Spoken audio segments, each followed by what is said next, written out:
Welcome to Session 2 of the Living and Learning Workshop. Today we'll be discussing the connection between chronic pain, mood-related problems, and physical wellness. To kick off today's session, we'll briefly review last week's session, where we covered the connection between mental and physical health. Then we'll discuss our stress response and health. And finally, we'll look at connections between chronic pain, mood, sleep, exercise, and nutrition, which will lead us to our final discussion of how to consider whether or not you'd like to make changes regarding your lifestyle and how it impacts your health. Think back to last week when we discussed the impact of stress and how it's connected to mood and chronic pain. Pause the video and reflect. What do you remember about the connection between mood and chronic pain? Did anything we discussed surprise you? What did you find the most helpful? And what questions do you have so far about what you've learned in the workshop? We'll begin today's session by discussing the fight or flight or stress response. These are terms you're probably already familiar with that refer to the changes that occur in your body when you experience stress. When we encounter a stressful situation, our bodies turn on the stress response or the fight or flight response. The stress response is natural, and it's helpful in times of danger. The stress response turns on whenever we perceive or think a situation is stressful, even if in reality the situation isn't actually dangerous.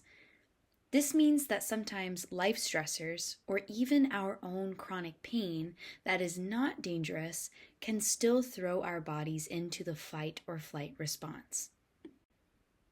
As we become stressed, we often devote less and less energy to basic self-care. We engage in behaviors which provide short-term comfort.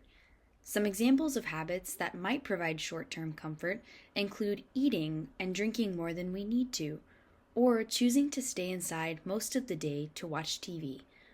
Unfortunately, coping strategies like these, over time, can contribute to long-term health problems, including obesity, diabetes, or even cardiovascular disease.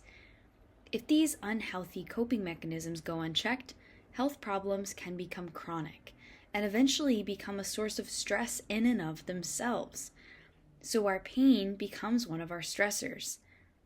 Even at a more basic level, research shows that people who regularly engage in good self-care behaviors, like getting enough sleep, exercising regularly, eating well, and using alcohol healthfully, are less likely to seek mental health treatment.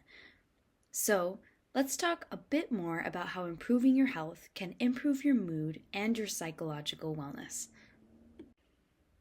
Let's put it all together to think big picture about how stress and health problems can feed back into one another.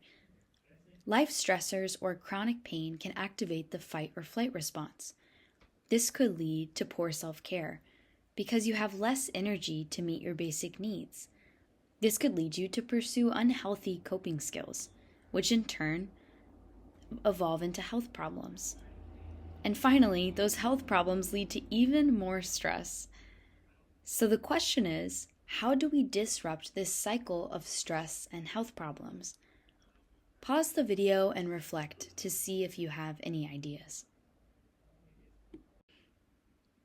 A key component of the Living and Learning Workshop is understanding that physical health is closely tied to emotional health, and the way we treat our bodies can directly impact how we feel and are able to interact with others. Next up, we'll review a few core tenets of physical and emotional health. This workshop targets 5 core areas of physical wellness: knowledge about stress, sleep, exercise, nutrition, and medical care. Let's discuss a few examples of how making changes in these areas can be beneficial for not only physical, but mental wellness.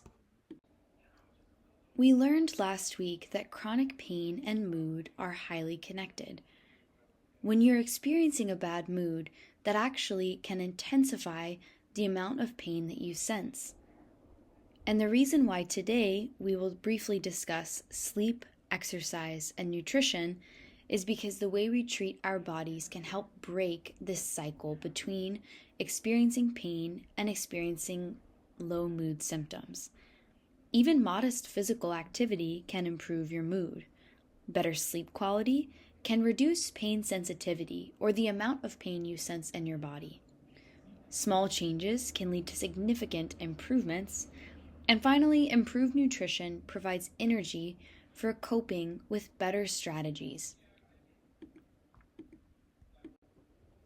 Up next, we'll discuss nutrition, sleep, and exercise, and how these different facets of health work together to impact your pain and mood.